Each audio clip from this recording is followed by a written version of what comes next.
council meeting. It's always a pleasure to see everybody out there. Let's see if I put the time down for you, right? No, that's not right. Thank you. It is 6:36 according to this clock. I believe we're going to start with an invocation from Mr. Giardelli.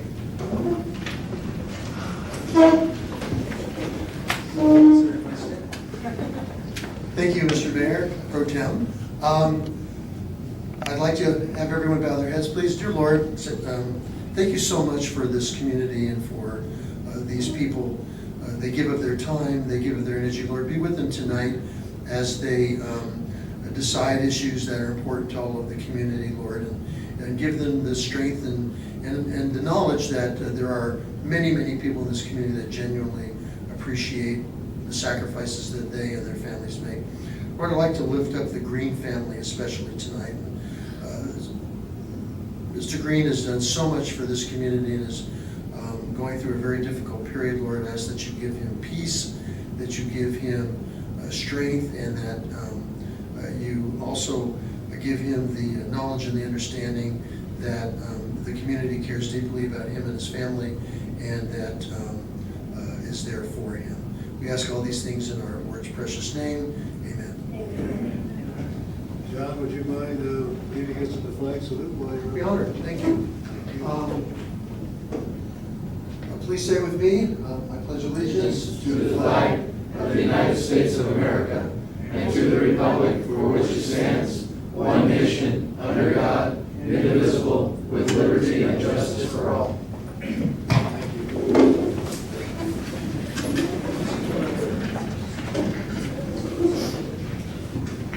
May we have a roll call, please? Councilmember Bonner? Here. Councilmember Castillo? Here. Councilmember Smith? Here. Mayor Pro Tem Aaron Kranz? Here.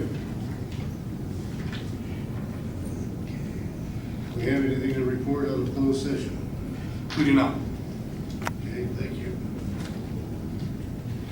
May I have an approval of the city council agenda? So moved. I'm sorry, May I have a motion? excuse me, prior to the approval of the agenda, I just want to note there's a correction to agenda item number 8. The ordinance being introduced is ordinance number 186, Not 185. not 185, it's Thank you. 186. 186, you said? Yes. Mine is corrected. Thank you. Okay, we had a motion and a second. All in favor, please say aye. Aye. Thank you. I'm going to move into city council reorganization, and I think the deputy city clerk is going to present this item. Yes, thank you. Due to the vacancy on the city council, you will now need to select a new mayor and mayor pro tem. We'll start with the appointment for the mayor. I'll need a motion and second to appoint someone to the mayor's seat, please. Mr. Mayor Pro Tem, if I may. Point of clarification, can we put a motion on will a motion on the floor be accepted if we put the mayor and mayor pro tem together and just do it as one? Is there a problem with that? Or do we have to do them separately? No issues for me. So if that's the case, I would like to put the motion on the floor that we appoint Jordan as mayor and Casey as mayor pro tem.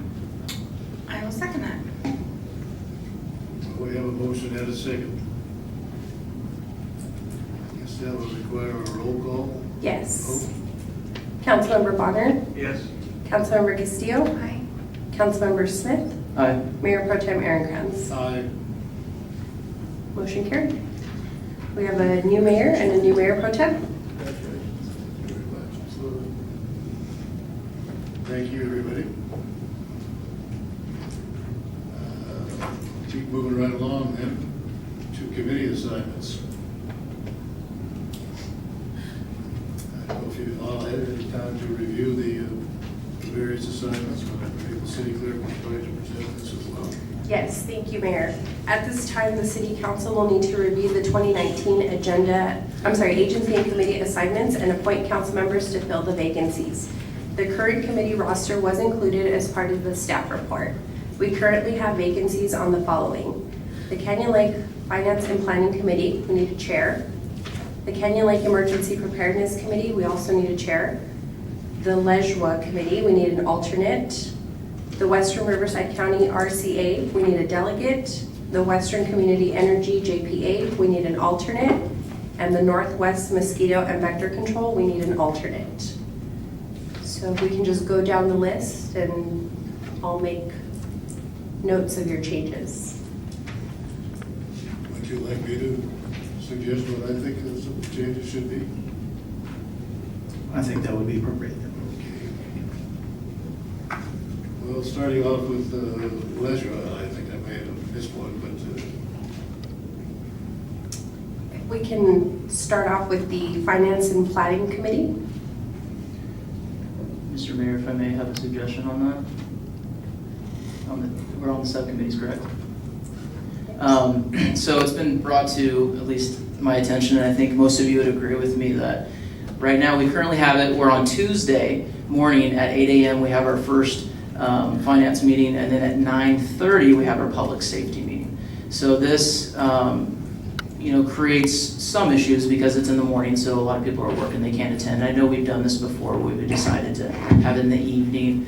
The other issue is that staff is currently setting up both days. So they come in, they set up on Tuesday, get ready for the Tuesday morning meeting, and then they come back, clear the room, and they get ready and set it up again Wednesday for the city council meeting. My suggestion would be for the finance committee meeting, we have that at 4 o'clock on the day of council, right before our city council meeting. And then like other cities they do a public safety update at their city council meetings, and they have sheriff's department and fire department just give a little quick update at the council meeting, and that's when we usually have most people attend, is at the city council meetings anyway. So I think that way we could be a little bit more efficient, allowing for that time to be taking place. So I just wanted to throw that out there and get the opinions of my colleagues and see what they think about that. Jeremy, you said to change the Think your mic. finance. Think your mic. I think it's on.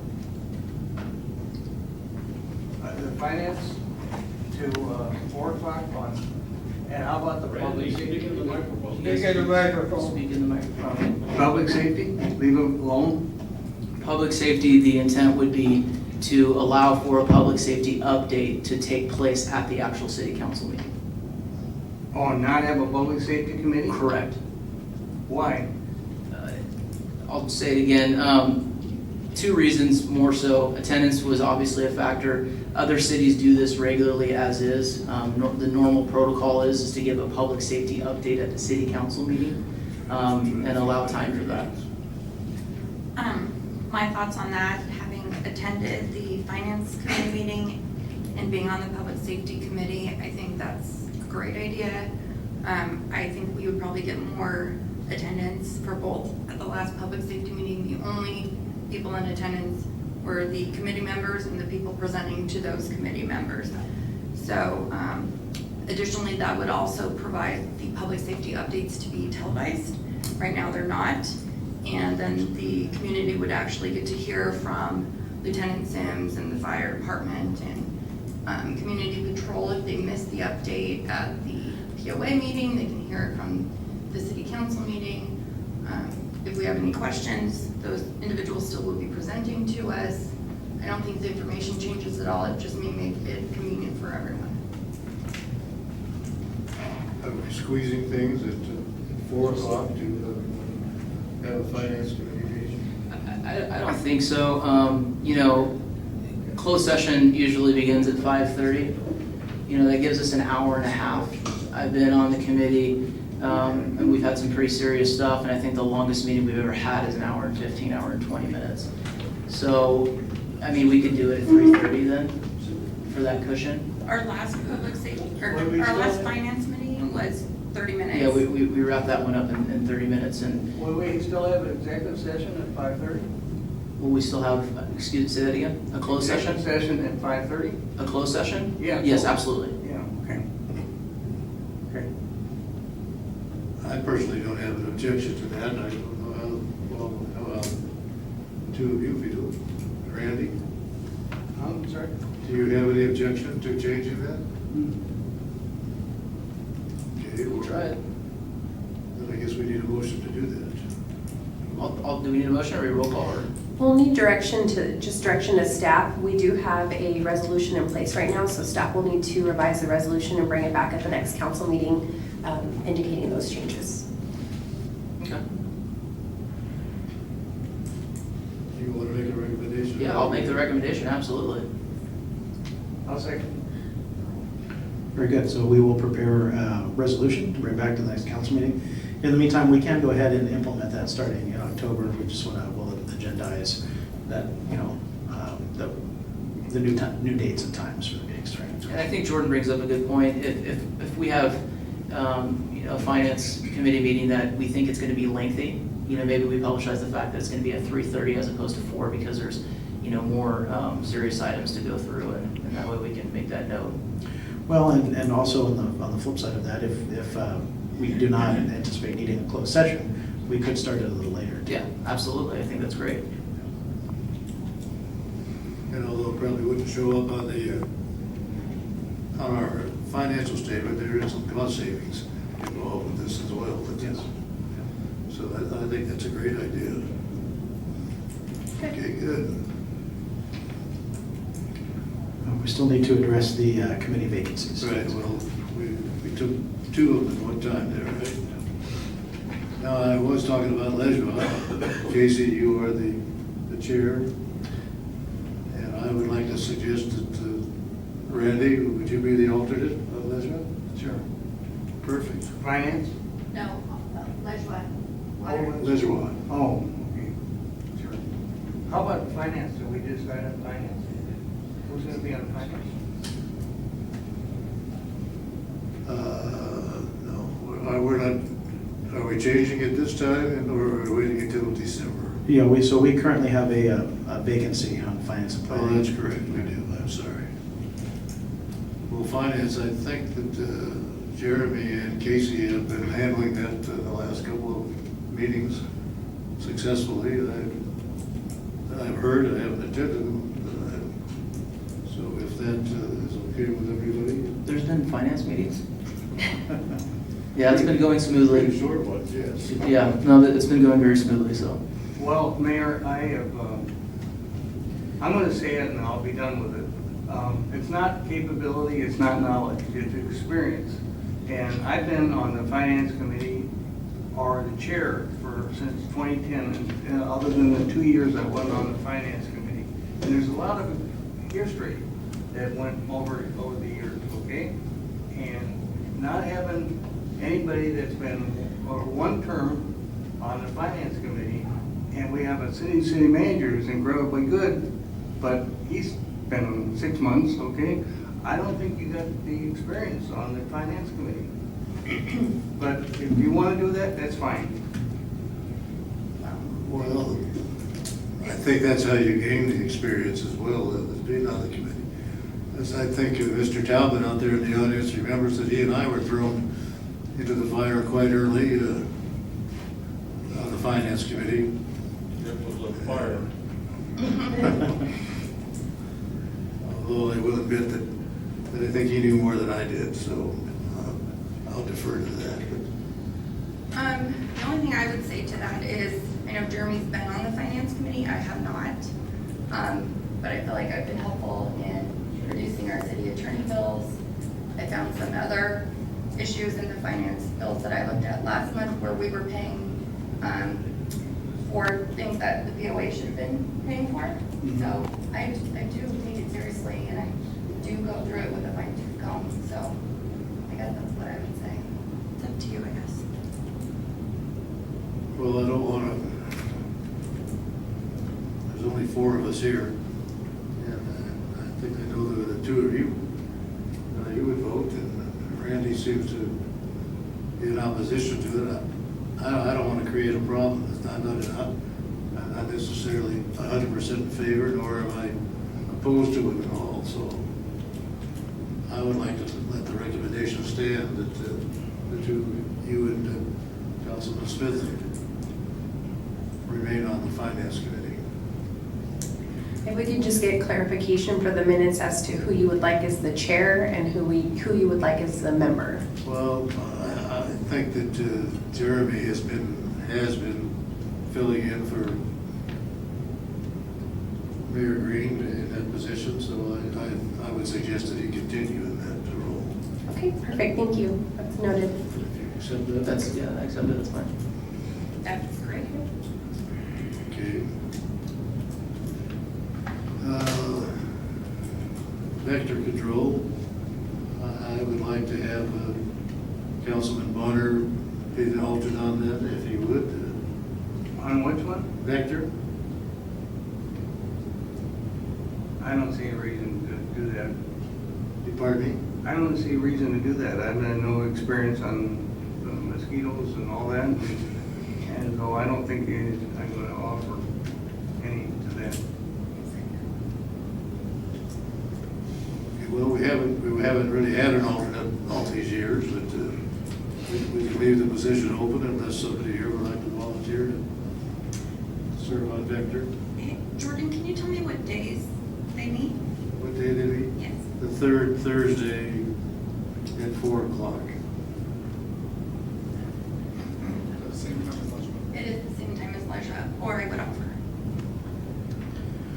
Actually, it's in all the years that I've been on there, I've never seen an alternate from any of the cities or any of the, well, not that I'm hogging it, I mean, I have missed a few meetings, but I don't think that the alternate is even really necessary. But we can plug a name in if somebody'd like to have their name listed. Sure, Jordan, talk me into mosquitoes, here I come. Okay. Thank you for volunteering. Of course, no, absolutely.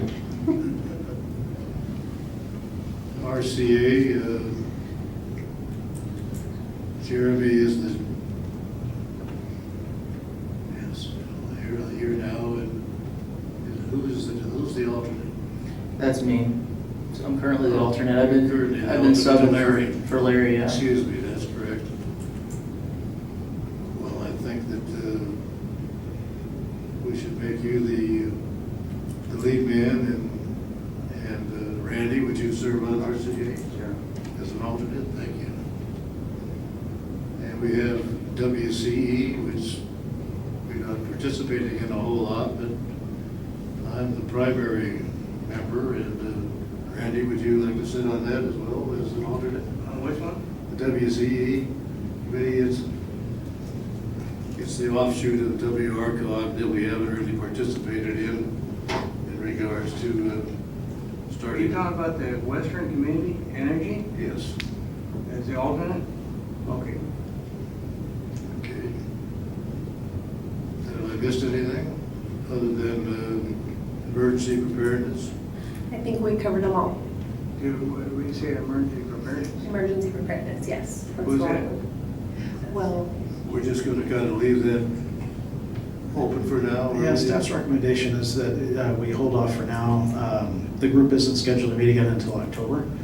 And it's not really entirely a city committee, it's really a volunteer organization of the community that the city participates in. So staff would recommend that we wait until the group meets in October and then let the group have the discussion on who should fill the spot. Is the group still intact right now? Do you know? Our understanding is yes, it is. But they have not been meeting for the past couple months. Well, it's kind of important that we try to keep them corralled if we can until somebody does take over. Now, Mayor, we have on the assignments, the League of California Cities Riverside Division, Larry being the chair, and Jordan, you being the alternate. Are we gonna fill that one? that one is just listed as mayor and mayor pro tem, so whoever sits in the mayor pro tem seats just fall into those Okay, places. So we would have, okay. Well, then I think we've covered everything. it's noted, it's all noted. Good, well, thank you all for cooperating. We're going to move on to Chamber of Commerce announcements.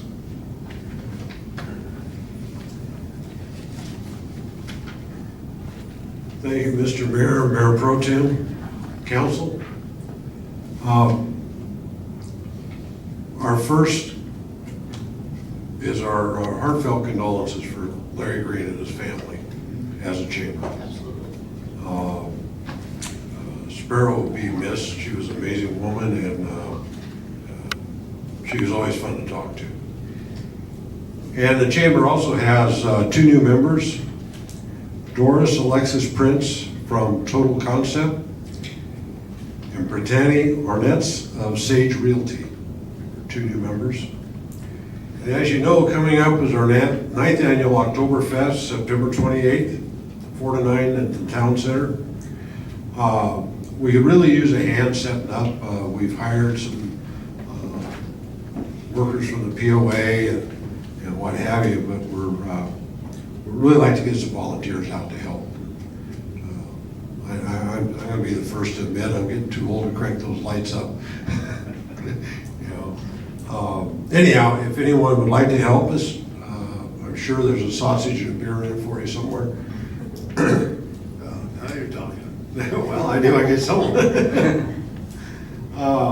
And it is a fun family event. We're going to have the carnival games back for the kids, the Oompa Band, the Bavarian Brass Band, Elsinore Storm mascot is going to be here as usual. So we look for a good turnout and fun to have by all. And then on Saturday, October 26th from 9 to 12:30, this will be, I gotta get this right, 27th annual Parade of Frights. And we're also going to have an area set up in front of City Hall we have members now that are not part of the Town Center. And we're going to provide area for them put their tilt-up or pop-ups up, and also hand out candy in the parking lot for the kids. So we get everyone involved, not just the people in the Town Center. And that's always a fun time. For volunteers that want to help out with setting up for the other event, do they contact someone? Do they just show Actually, up? you can contact me or Allison. Okay. Allison's out of town right now. Okay, And that's the other thing, if anyone needs anything from the Chamber of Commerce, there you go. here I am. Okay. So, anyhow, that's it, and we're looking forward to it. Awesome. We got a busy little schedule going with our gala coming up, and Chris just talked to me, so the Chamber's getting busy for some reason, but we like doing it. Yeah. Okay, thank Nice you. work. Thank you. Thank you. Okay, we're moving on to the consent calendar. Public comments. Agenda, approval of agenda. We did the approval of the agenda. Yes. That's not what it says on mine. Thank you. Oh, I'm sorry. Thank you. Public comments? I didn't see the revised descriptor. Okay. Any person wishing to address the city council on any matter within the jurisdiction of the city, whether it appears or not on this agenda, is asked to complete a speaker request form available on the back counter. The completed form is to be submitted to the city clerk prior to an individual being heard by the city council. The city council has adopted a time limitation of 3 minutes per person. If you're commenting on the agenda item, your comments will be heard at the time that particular item is scheduled on the agenda.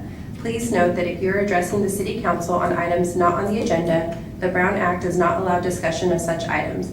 Therefore, the city council may only do the following: refer the matter to staff, ask for additional information or request a report back, or give a very limited factual response. We'll start with Darcy Burke. Good evening, Mayor, City Council, staff, and guests.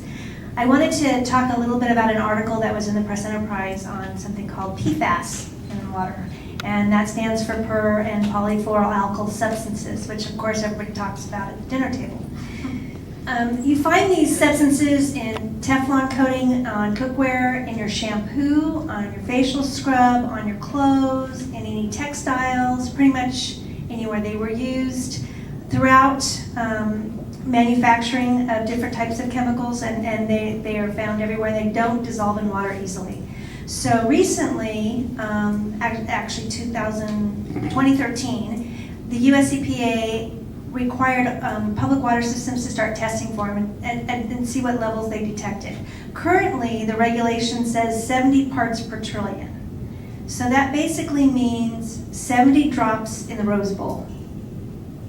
That's to kind of give you a visualization of how small amount it is that you need to detect. 70 drops in the Rose Bowl is 70 parts per trillion. When you reach that level, you have a response level. So you may notify elected officials in the area, you may notify different elected bodies, the supervisor's office. That's not an action level. That doesn't mean that there's something that you need to do. It's just to notify you that it's there. There's a lot of discussion in drinking water right now about making sound regs on sound science. And in this conversation, there's a lot of misinformation and I think a lot of scare tactics, letting people know their water's not safe, and that's not accurate. So I think we need to do our due diligence. We're participating in a number of stakeholder groups. We are continuing to monitor for these substances, and then obviously, depending on how the level changes, we'll respond appropriately. Just because you detect something doesn't mean you can treat something. And when you need to treat something at that level, the cost to do that is really astronomical. So I just wanted everybody to understand that there's nothing to be worried about. The information actually in the press enterprise as it relates to Elsinore Valley Municipal Water District was in error, and they will be correcting that. They quoted that it was present in wells, and it was actually not. So I'm happy to answer any questions. There is a banner on our website that has a whole frequently asked questions section.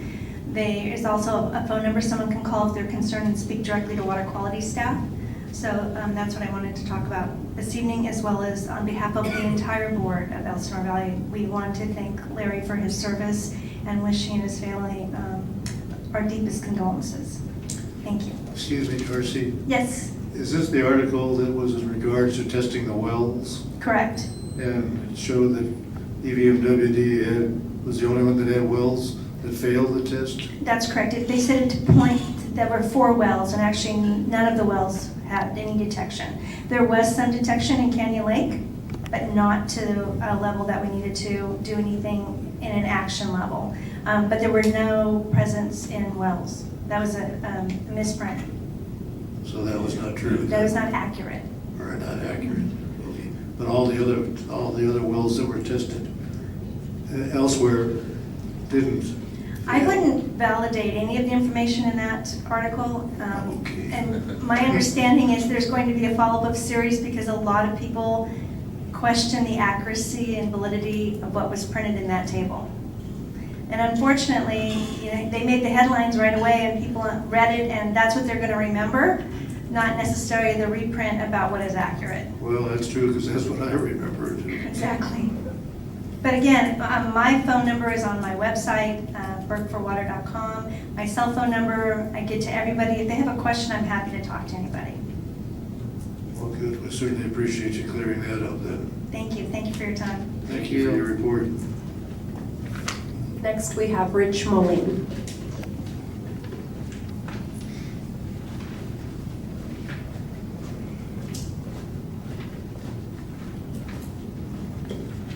Well, good evening and congratulations, Mr. Aaron Hance, on becoming mayor, and Ms. Castillo. Thank you, city council members, and staff, and guests here as well. Normally, I would just speak freely at an event like this, but for the people that know me, and if Jack is still running the timer, I would absolutely go over 3 minutes. So you would oblige me. I jotted down some notes earlier today, and I'd like to run through that to ensure that I hit all the hot topics. Since arriving in Canyon Lake in 1992, the city and the area has changed dramatically. However, what hasn't changed since 1990, when we became a city, is the lack of sales tax revenues to support our ever-increasing costs of infrastructure. I thought with the UUT tax now permanent that our city was in a good position moving forward. However, clearly that is not the case. Our infrastructure cost for the fire department alone has tripled in the last 10 years, and we need to realistically look at options, as other cities have done, to meet these rising costs. During the joint meeting of the POA in the city, is where City Council member Ms. Castillo stated, that we have to change what we have done in the past, whereas it is not generating the needed revenues. Now, it's not a quote, but I think your message was pretty clear. This council is looking beyond what we've done historically because our options are very limited. I would like to see the city council investigate the option that both of our neighbors have done in Lake Elsinore and Paris and many other cities. And that would be a cannabis dispensary in the Canyon Lake Center. Canyon Lake residents continue to spend their tax dollars in our sister cities, including on cannabis and CBD. Even CVS is or will be selling CBD in the very near future. The reality is here, Canada is completely open for business in the cannabis industry. 40 states have approved it. The state of California is moving aggressively to force cities to have at least one cannabis dispensary for every liquor store. I think it's about time that we truly face our options, which are very limited. One option, to continue to raise our taxes on our residents, or increase our tax base by opening a dispensary. I also believe this will draw more revenue for the businesses that already exist in the city. Thank you. Thank you. Council, well, we're not to respond at this particular time, but I think we ought to either form a committee of some time and look into this, if I may speak to it. Sure, and I think it'd be okay to maybe appoint an ad hoc committee to look at the issue. Would anybody like to volunteer? Sure. Sign me up for everything. It's funny how my head turns this direction. Because you know I can't say no to you. Respect. Randy? Sure. Okay, I think that 2 is adequate. Well, okay, thank you for volunteering, and I think we could look into this, Rich, and thank you for bringing it up. I know it's a hot topic, and you're right, it's all over the place right now. Okay. Thank you. Next, we have Barry Talbot.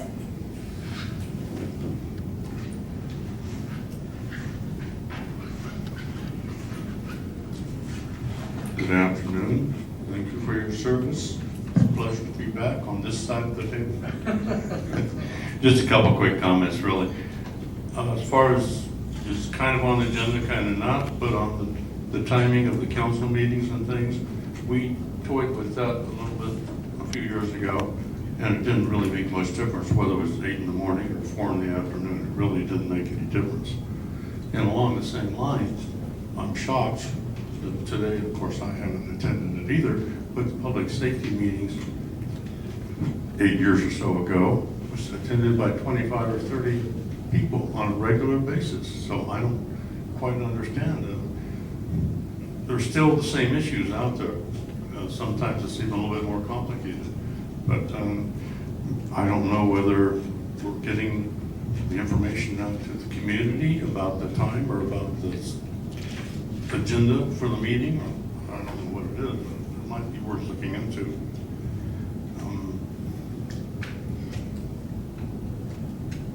And as far as reducing the time before a scheduled meeting,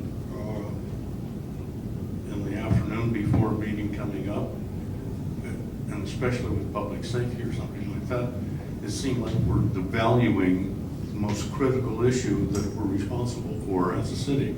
Public safety is crucial to our success and our livelihood, and I think it deserves a full amount of attention and time allotment to address that.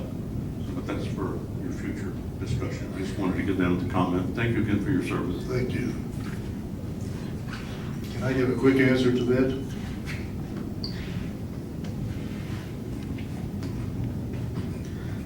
If you could restate it, what the question was.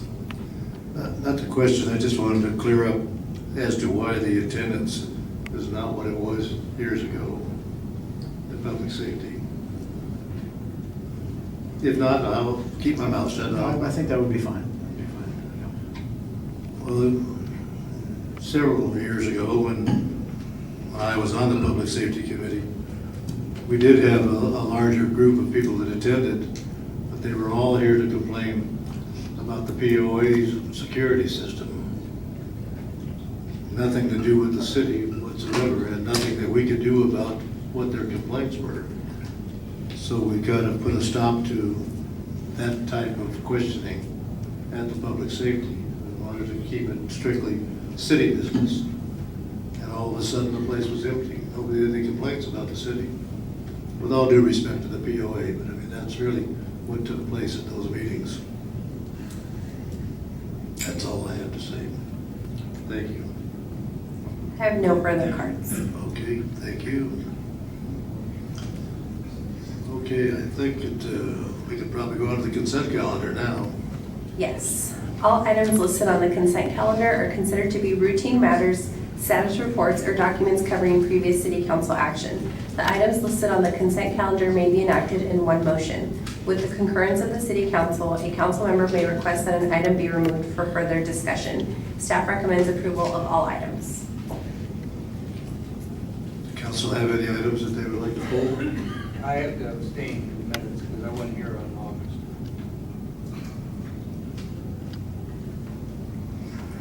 We're not approving the minutes. The minutes. Mr. Mayor, if I may, can we pull item number 4? Excuse me, Randy. Okay. You're abstaining on item number 4. Right. Okay, I thought you were talking about the entire No, calendar. just number 4. Okay, any other items that want to be pulled? Okay. Then I guess we're going to have a discussion on the items that are pulled. We can have a motion and second to approve Yes. the consent calendar with the exception of item 4. I motion that we approve the consent calendar with the removal of item number 4. One second. We have a motion and a second. All in favor, please say aye. Aye. Aye. Mayor, I'm sorry, we'll have to do a roll call because of the claims and demands on there. That's right. I must be new at this job. Councilmember Bonner, Yes. Mayor Pro Tem Castillo, Aye. Councilmember Smith, Aye. Mayor Aaron Aye. Thank you. Okay, I guess now we can have a discussion on the pulled item. I just pulled it for Randy. Oh, I'm sorry.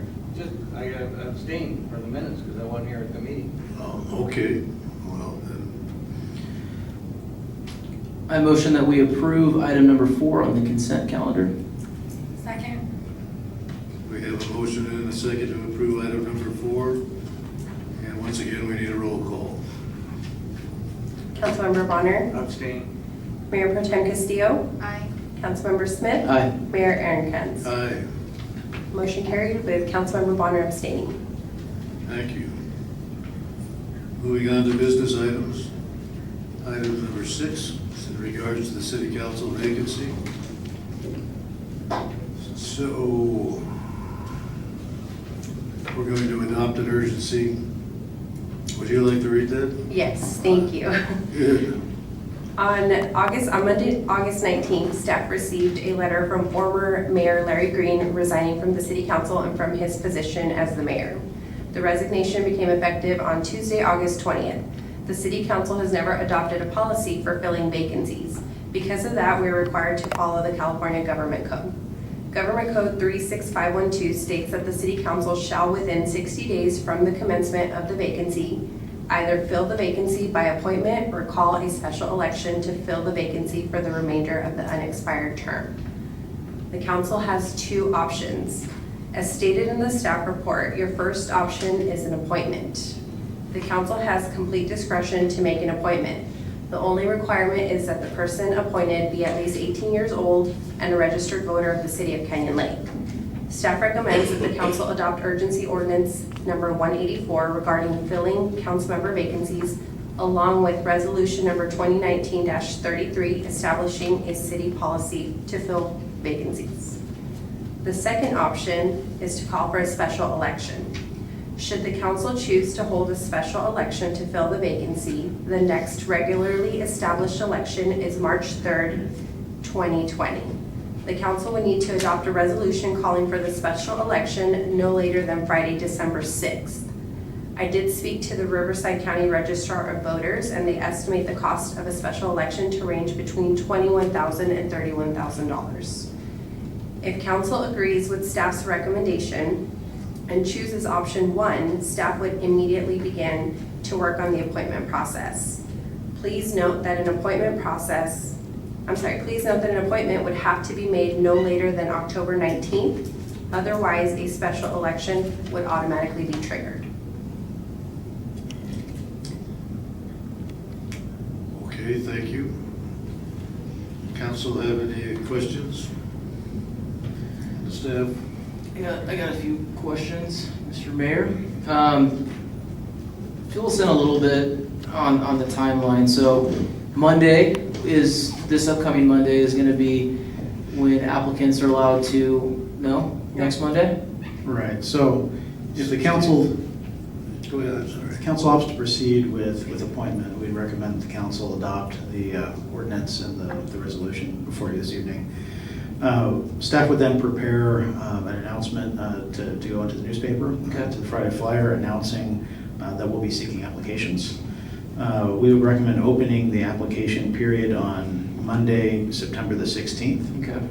And to have it remain open the remainder of that week, and the majority of the following week, closing on Thursday, September 26th. We would recommend that this evening, the mayor appoint an ad hoc committee for the purpose of reviewing applications, and that ad hoc committee meet on either Monday, October 30th or Tuesday, October 1st, to review those applications and to choose the most qualified applicants to move forward to interview in front of the entire city council.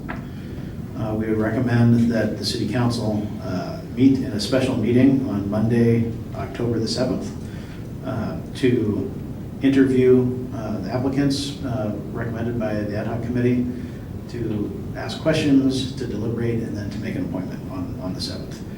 The chosen applicant would be sworn in right away and take their seat on the city council that evening. Well, my comments on the matter is obviously, I think most would agree that we cannot afford a special election, especially at that cost, obviously. So I'll put the motion out there that, we look at business item 6, adopting ordinance number 184 and adopting resolution 2019-33. I think that's, in my opinion, I think that's, the best way to handle the situation. And it's a tough one because I think all of us agree that we don't want to do this. I mean, Larry was an amazing leader, and it's a tough time. So that's my motion. I second.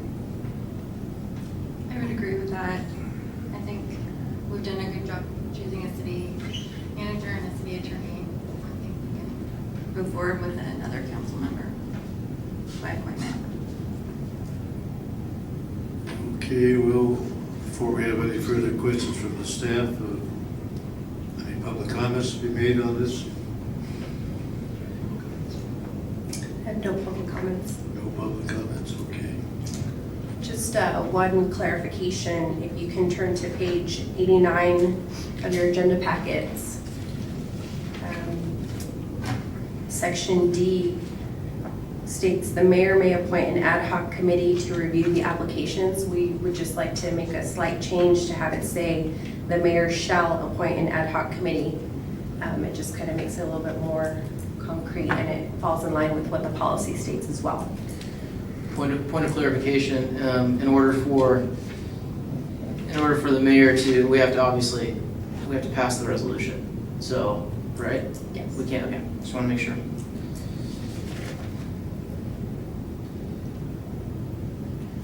So are we voting on that now? Yes. I'm going to appoint the Okay, well then we have a motion and a second to approve emergency ordinance number 184. We need a roll call vote. Councilmember Bonner, Yes. Mayor Pro Tem Castillo, Aye.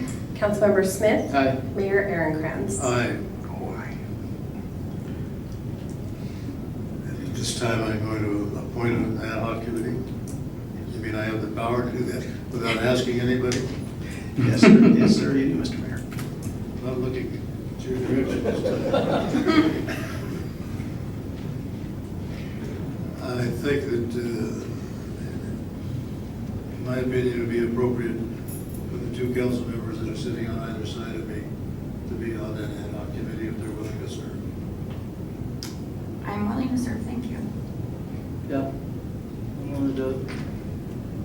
Okay, well, I guess I should clearly state that that's Councilman Smith and Councilman Castillo. Thank you, I have that noted. And I'm going to stay out of it myself. Okay, that was, now we need a motion and a second to approve resolution 2019-33. I believe Councilmember Smith's motion was to approve both. Was that all encompassing? I'm sorry. So the motion did carry to approve urgency ordinance and the resolution. Okay. And we're all the way down to item number 8. Item 7. That's what I meant to say. Thank you. Item 7 is the adoption of a records retention schedule. As you all remember, at the May 8th special city council meeting, the city council adopted a list of city council goals. And one of those goals was to update city computers, phones, data storage, and records retention. So with that direction, staff immediately began working on the update of the city's records retention schedule. We reached out to and contracted with Diane Gladwell of Gladwell Governmental Services. Diane is recognized as one of the experts in records retention, electronic content management systems, document imaging, records management, and electronic records management. Diane has excellent knowledge of best practices and legal requirements and has helped over 200 cities with their records. So we're really excited to have contracted with her. She did come out, she was on site, she met with staff, with myself, and we went through each department individually and just kind of try to fill the needs of every department. And so she has put together a record retention schedule that we're very proud of, and we're very excited, and we're hoping that the council will approve it. Mr. Mayor, if I may? Yes. And how excited are you right now? Super excited. Mike, how excited are you? Really?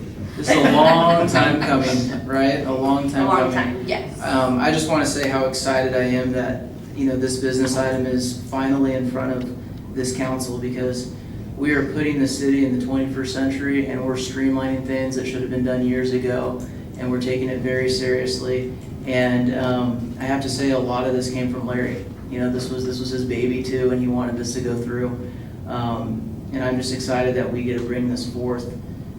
So if I may, I would love to put a motion that we accept item number 7, because this one's for Larry Green, to adopt the resolution number 2019-34.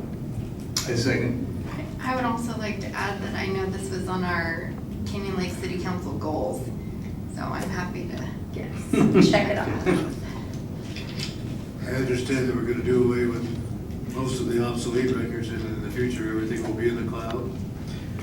Correct. Another item on the goals list was to digitize all of the files, and then also to move our physical servers to cloud-based servers. And so before we did that, we thought it'd be better to start with records retention. That way we're not digitizing files that we don't need to keep in the first place. So we will go through and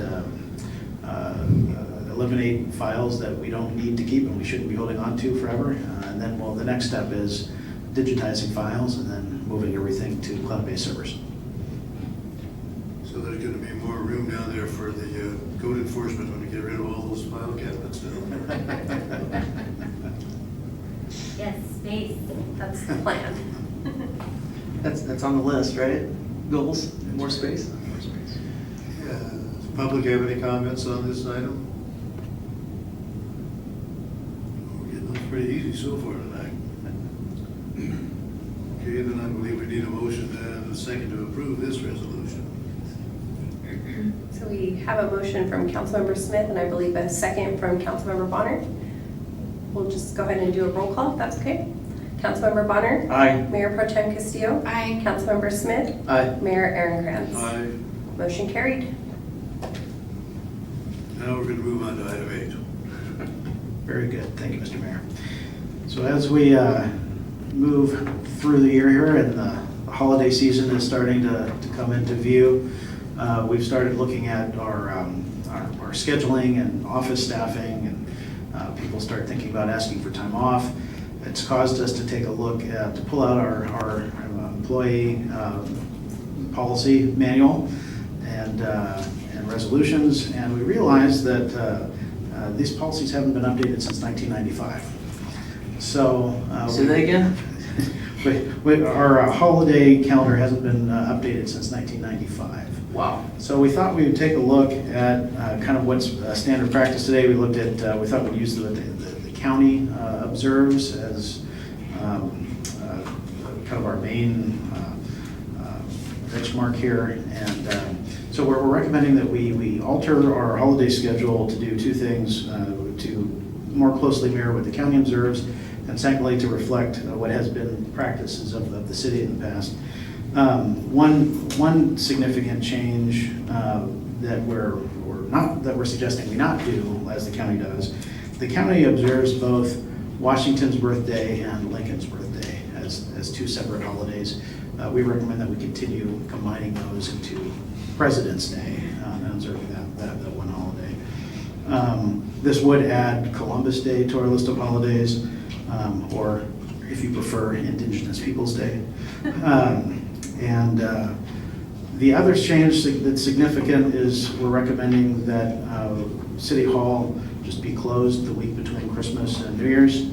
Historically, City Hall's attempted to stay open. A lot of staff request the time off anyway.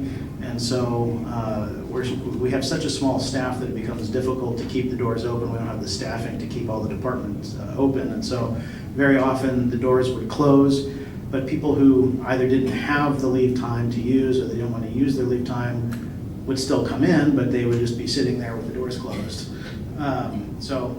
We also feel that more and more it's a common practice that a lot of businesses shut down between Christmas and New Year, so we're recommending that change as well. That's all. Thank you.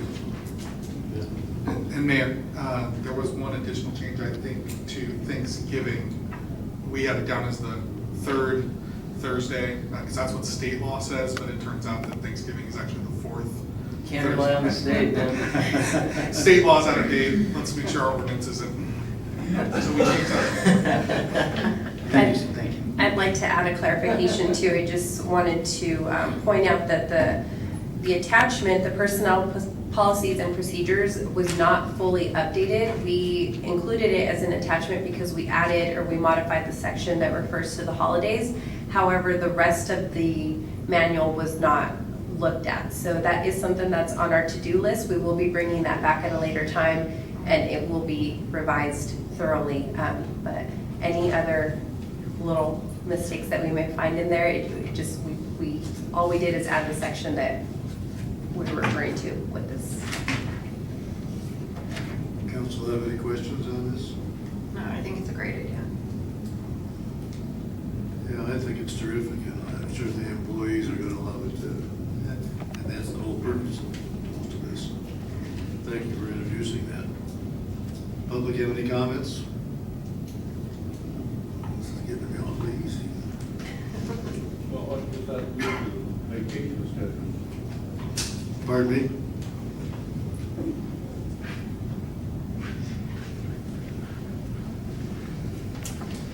Well, it just sneaks up and raises an issue about vacations and how we are going to address that. Are we giving them just an additional week of vacation?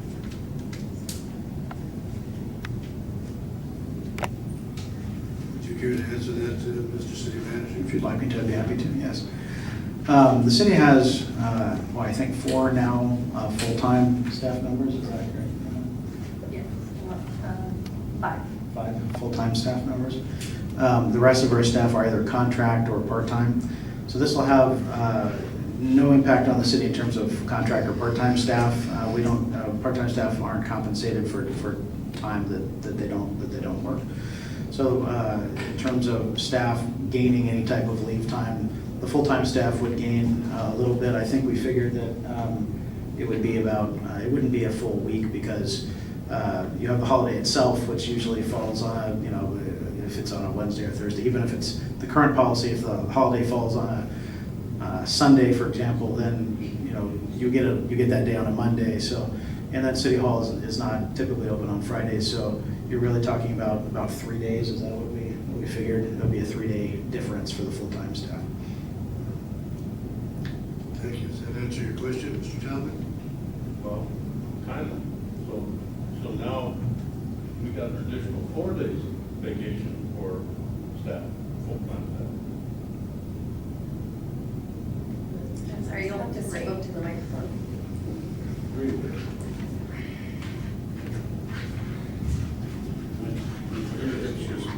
This comment is that the equivalent changing the regular holiday for Columbus Day or whatever it was, adding one more holiday and then 3 days here, that's 4 days more of vacation, so that's just something that costs money. Well, it does, and in a lot of most cases, it's well deserved. Any other comments? I guess we need. I'll make one comment just because, you know, having worked for a congressman and working in government, this is normal practice during these times as well. You know, and working in a state office and in a federal office, usually it'd be one staff member that would try to manage the office, but it was dead, so they would lock the doors. And so I don't see any issue with this, especially when it comes to our staff. You guys do so much with so little, and I think there's countless times where I've come to City Hall at 6:30 at night, and you guys are just pounding away at stuff, getting ready. So, you know, I think this is good in my book. I've had the same experience working for the county, and I know in the private sector, we do the same thing. Yeah. Well, I know I was an employer for a long time, and I know what the difference it makes having people have a little extra time off, especially around the holidays. So I think it's a good move. I did receive one public comment card. Is it on this item?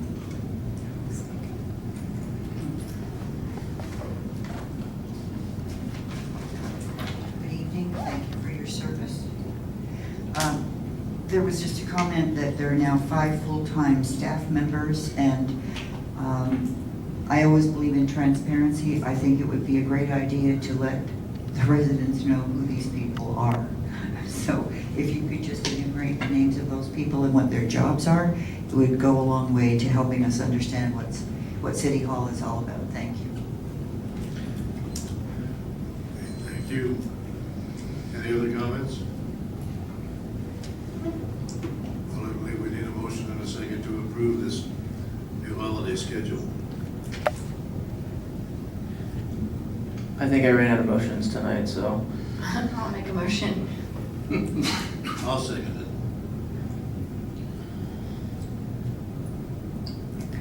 Okay, we'll do a roll call. Councilmember Bonner? Aye. Mayor Pro Tem Castillo? Aye. Councilmember Smith? Aye. Mayor Aaron Aye. Motion carried to approve the introduction and first reading of ordinance number 186, an ordinance of the City Council of the City of Canyon Lake amending Canyon Lake Municipal Chapter 2.40 regarding holidays observed by the city. Thank you. Well, just to prove that numerically I do know what comes after 8. We're going to go to item number 9, contracts. Yes, Mr. Mayor, thank you. At the goal session meeting back in May, the council made it clear that economic development should be a priority of this council. Since then, staff and the council have identified a number of priority economic development issues that we've been working diligently on. However, we've reached a point that in order to continue moving forward at a decent pace on some of these projects, we need a little bit of help. And as has been the city's practice, wherever possible, we try to keep our staff numbers lean. and we try to contract wherever it makes sense, as opposed to bringing on full-time staff. So we're recommending that we contract with someone to help us with some of these economic development projects. We're asking that you authorize staff to enter into a contract with Mr. Bill Blankenship to provide these services. It would require a budget adjustment. We're asking for adjustment in the amount of $9,000 over a period of 6 months. So $9,000 would be the total to get some of these projects moving forward. Thank you. Council have any questions? I have a question. Can you give me a little bit of background on Mr. Blankenship? Certainly. The timing of this was fortuitous because this is something I had been thinking about and had been discussing with one or two of the members of the council. Had been contemplating bringing before you on this agenda.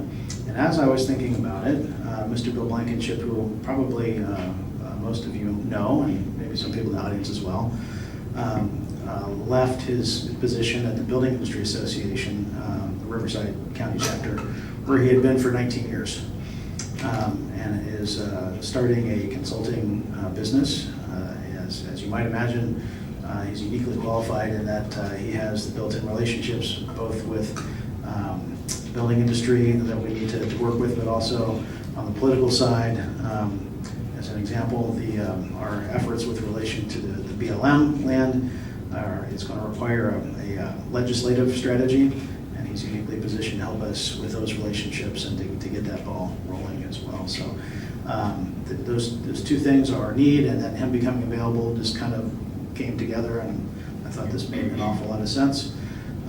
Because he's starting his business, we're getting really a fantastic deal, I think. That was my question. Yeah, How do we get this deal? we're looking at. That's the, Yeah, no, if we were to hire a firm such as O'Reilly Public Relations, we would be looking at probably $10,000 a month or something like this. So it's a phenomenal deal, and he's highly motivated to do good work for us because it will build his portfolio and start to establish him along his way. So I think it makes a lot of sense for everybody all around. Yeah, thank you for clarifying that. Bill's reputation definitely is a phenomenal one here in Riverside County.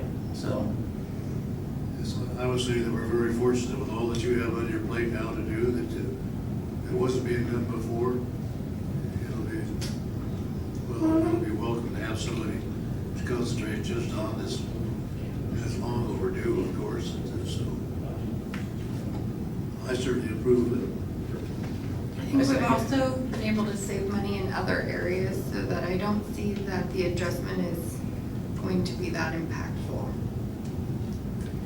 That's correct. Any comments from the public on this? Well, I was wondering. We'll excuse you this time, Jack. I just didn't hear the salary you're talking about. Didn't hear what? The salary? I'm sorry? Salary for? What kind of salary is it? Oh. $1,500 a month.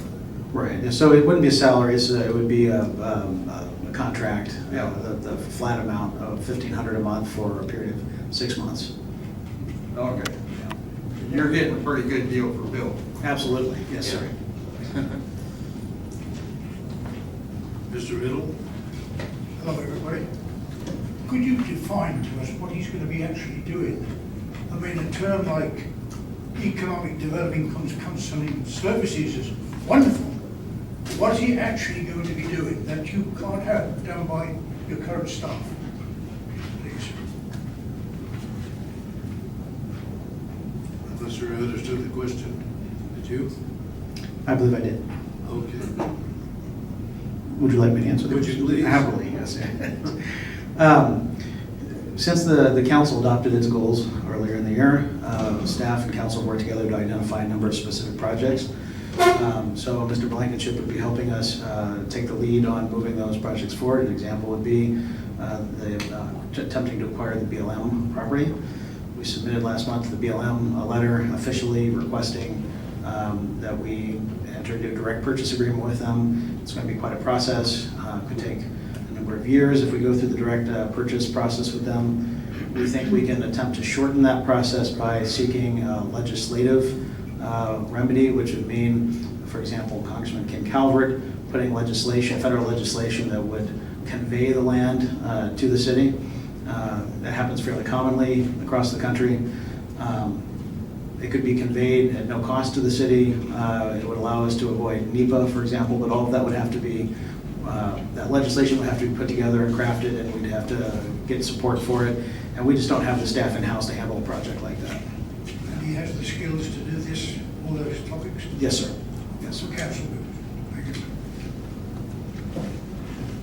I think the most important thing is the fact that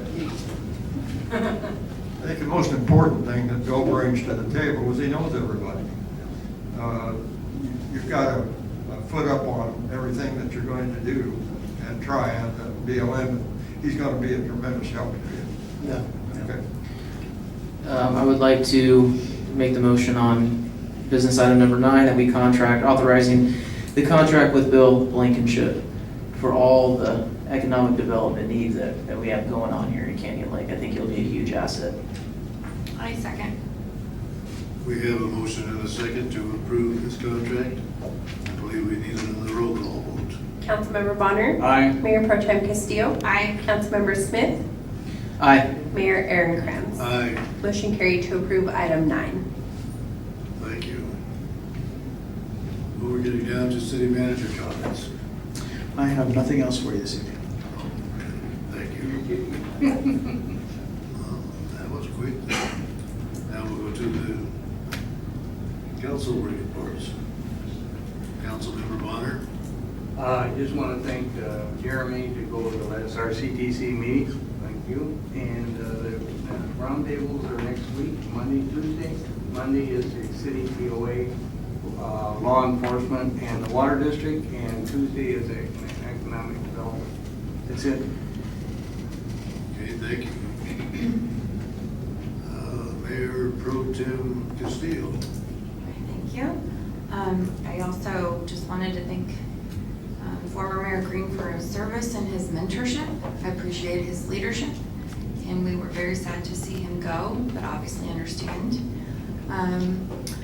With Lejua and TMDL, nothing remarkable to report, except that I've been told by the lake chemist that our lake is actually in the best quality it's been in 40 years. Yep.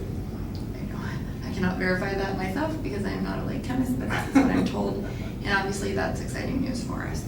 I did go to the most recent Veterans Day ad hoc committee meeting, and I was excited to be there. It was nice to see how much our staff participates in that. I did receive a bunch of notes from Ms. Horton, so I appreciate that too, because I mean, obviously this is very important to our community.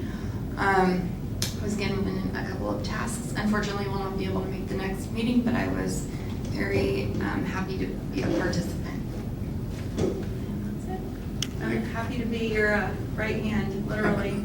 Thank you. Yeah, And I'm happy as well. thank you. Councilmember Smith. Let's see here, we're in what, September now already? Wow. Sorry, I had a baby 4 weeks ago, so I haven't slept much in the last few weeks, but August was dark for most of our regional boards, so we kind of had to play we covered each other as we could, but for the most part, in regards to the board that I sit on, RTA, we were dark. But I just want to use this time, to say how thankful I am to our staff for coming together when, Larry had to resign, and how we were there for him, and that's important. And I know a lot of us in the audience, we deal with that. Do I call? Do I not? It's a difficult thing because you want to do so much. And but I will echo his words that he appreciates all the love and support that this community gives. I mean, Canyon Lake is unbelievable. This place is just incredible, and the way that we've wrapped around him and his family and everything that's going on. And so I just know that for myself, I look at Larry as a mentor. I know he's not going anywhere, he's going to be involved, and I appreciate his service to this community. I still have so much to learn from him, but we are truly blessed, without a doubt. Thank you. The only report I really have was from pretty similar to the one that I gave last month about mosquitoes and vector, and so I don't think it's necessary to repeat it. You know, you think this is funny, don't you, Mr. Randall? This is very serious business that I attend here. So, not too many people think about mosquito bites, but it's very dangerous, and the Zika virus is becoming more and more dangerous. As I say, from time to time, I'll have more information about that, but I don't think it's necessary to report on that right now. But, I think the most important thing to do at this particular time is we should adjourn this meeting in the honor and the memory of Sparrow, who, for some of you may or may not know, her name was Marlene. And of course, she's the wife of our former mayor, Larry Green, and it's with heavy heart that when he handed in his resignation, that I was with the city manager, and I guess I didn't do my best. I did my best to ask him not to resign. I thought perhaps if he just took a little time off and had space to evaluate things. But things were getting very, very serious with his wife at the time. And he decided that the best thing to do was to resign. So that's something that you all know. Sparrow did pass away. And there are no particular services or what have you that I know about. But we do know what a great couple they were. And as I'm going to say, Larry is going to be missed because of the service that he did here. Sparrow is going to be missed forever for all the things that she's done. And with that, I'm not going to try to get too syrupy about this, but I just want to say that our best to Larry and to his family, and we hope whatever he decides to do will be the correct thing for him, and we know that it will be the best thing for the city. So with that, I'm going to adjourn the meeting at 7:48. Thank you all for coming. They have tentative plans for celebration of life in October. Pardon me? Tentative plans for the celebration of life in October. Tentative. Tentative October with what? There's no date set. Sometime in October. Yeah. That's what the family told me. Okay, well, thank you as always, Jack, for your information.